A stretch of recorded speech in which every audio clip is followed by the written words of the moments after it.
19 വർഷം കോൺഗ്രസിൽ പ്രവർത്തിച്ചു. കൊടുമൺ വാർഡ് 1 ഇക്കുറി സ്ഥാനാർത്ഥിയായി പ്രകാശ് ടി തോമസിനെ ബ്ലോക്ക് കോൺഗ്രസ് കമ്മിറ്റി തീരുമാനിക്കുകയും ചെയ്തു.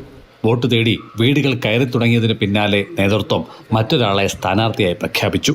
മുന്നോട്ട് വെച്ച കാൽ പിന്നോട്ടെടുക്കരുതെന്നാണല്ലോ. പാർട്ടി സ്ഥാനാർത്ഥിക്കെതിരെ മത്സരിക്കുക എന്ന് പറയുന്നത് ഒരു അച്ചടക്കമുള്ള കോൺഗ്രസ് പ്രവർത്തകന് യോജിക്കുന്നതല്ല.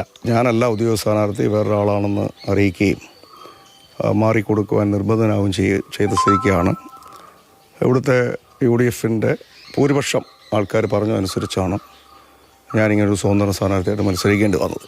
റിസൾട്ട് വന്നപ്പോൾ അത് എനിക്ക് വളരെയധികം പ്രയോജനം ചെയ്തു. ഞാനിത് ദൈവഹിതമായിട്ടാണ് ഇതിനെ കാണുന്നത്. കാരണം അതുകൊണ്ട് ഇപ്പം ഞാനിപ്പോൾ കൊടുവൺ പഞ്ചായത്തിൻ്റെ നിർണായക മെമ്പറായി മാറിയിരിക്കുക. ഫലം വന്നപ്പോൾ കോൺഗ്രസ് തീരുമാനം തെറ്റായിരുന്നുവെന്ന് നാട്ടുകാർ തെളിയിച്ചു. 119 വോട്ടുകൾക്ക് ജയം. UDFിന് 9 അംഗങ്ങൾ മാത്രമുള്ള പഞ്ചായത്തിൽ സ്വതന്ത്രനായ പ്രകാശ് ടി തോമസിന്റെ പിന്തുണയില്ലാതെ കോൺഗ്രസുകാർക്ക് സമാധാനത്തോടെ ആ കസേരയിലിരിക്കാനാകില്ല. പിന്തുണ ആർക്ക് കൊടുക്കും? പിന്തുണ തീർച്ചയായിട്ടും UDF ആവശ്യപ്പെട്ടാൽ അവർക്ക് കൊടുക്കുള്ളൂ. കാരണം ഞാൻ 19 വർഷമായിട്ടൊരു കോൺഗ്രസ്സുകാരനാണ്. എനിക്കൊരിക്കലും മാറി ചിന്തിക്കുവാൻ ബുദ്ധിമുട്ടുണ്ട്. അധ്യക്ഷ പദവി വനിതയാണ്. അപ്പം സ്വാഭാവികമായും വൈസ് പ്രസിഡന്റിന് ഉള്ള ഒരു സാധ്യത നമ്മുടെ മുന്നിൽ തെളിയുന്നുണ്ടോ? തീർച്ചയായിട്ടും ഉണ്ട്. അതാണ് നേതൃത്വം പറഞ്ഞിട്ടുള്ളത്. അത് 5 വർഷം കിട്ടുകയും വേണമെന്ന് ഞാൻ പറഞ്ഞിട്ടുണ്ട്. അതുകൂടാതെ തന്നെ എനിക്ക് ഇപ്പം ഞാൻ സ്വതന്ത്രമായി നിൽക്കുന്നുണ്ട്.